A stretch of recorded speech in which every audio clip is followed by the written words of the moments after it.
Hey, good evening, everyone. This is Mike. Welcome back to another episode of Genre Files. I'm a couple of days late getting this done. We're supposed to be doing this on Friday, and now it's almost the end of Sunday. So I apologize to my friends James and Ian for not getting this done sooner. So the genre this week is war films. And I'd like to talk about Fort Apache from 1948. This is a John Ford directed film. It's on this nice little double feature along with another John Ford film called She Wore a Yellow Ribbon. That one I haven't seen, but I have seen Fort Apache. It's been a long time. I was happy to watch it again. This is a fictionalized, very fictionalized account of the American cavalry after the Civil War trying to deal with an uprising of the Apache Indians who have left the reservation and have rebelling and all this sort of thing under the leadership of Cochise, played by an actor named Miguel Inclán. I never heard of that guy before. The rest of the actors in this film, great cast of stars and supporting players. We have John Wayne, we have Henry Fonda, we have Shirley Temple, all grown up. I think she was about 19 when she did this.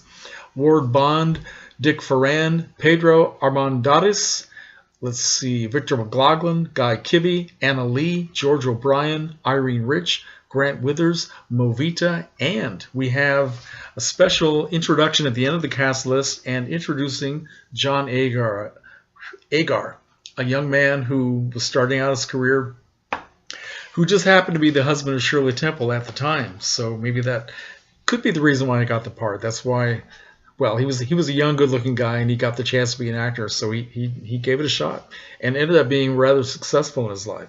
Although it was the beginning of the end of his marriage to Shirley Temple because she was not happy that he was going into acting. That was sort of her area. But that's not why I'm here to talk about that. Just make sure that you understand that no former child actresses were injured during the making of this film. Can't say so much for some of the horses because there's some rough action scenes with horses falling all over themselves. But anyway, the story is about the American cavalry and the Indians. Are 1,000 movies made about these things, and they almost always made the Indians look as bad as they could possibly be. This film is a little bit different because the Indians were actually seen in a very positive light. Unusual for that time, and it may have been the influence of John Ford himself. I'm not really sure, but in the story we have Henry Fonda plays a lieutenant colonel. His name is Owen Thursday, and he comes to this remote Fort Apache to take over. John Wayne plays Captain Kirby York, and everybody thought that he was going to be the man who would take over this regiment, and he doesn't. So there's a little bit of a conflict there. And Mr. Thursday, or Lieutenant Colonel Thursday, is one of these guys who is, well, he's a graduate of West Point. And he's very much into following the letter of the law, doing everything right according to the book, with the proper uniform, everything, decorum. And he has a lot of conflict with the other people who are just a little bit more relaxed and laid back, but no less brave and heroic. But there is a little bit of conflict there.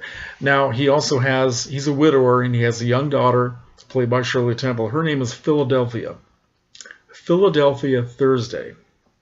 They call her Philly. That's probably a good idea. Or Phil, one of the two. So anyway, she is immediately attracted to young John Agar playing another lieutenant, Michael O'Rourke, who is the son of another officer at this post. He's played by Ward Bond. And so the two of these two young people are immediately attracted to each other, but Colonel Thursday does not want them to be associated because he feels that this young man is below his class. So he doesn't want them to have anything to do with each other. Well, so most of the film is dealing with these human dramas, the conflicts. It gets sort of soap opera-ish here and there. We have a little bit of touch of forbidden romance and all that sort of thing. But then we finally get around to the climax of the film, which is the battle scenes between the Apaches and the Americans. And what we what we have here, and I don't want to give too many details away because a lot of you may not have seen this, and I hope that you will want to see it. But there are promises broken to the Indians. Nothing new there, and there seems to be an attempt by the film to make the Henry Fonda character, who has been pretty much unlikable all through the film, and even up to the end, he's making some very bad decisions, which cause a lot of misery for his men.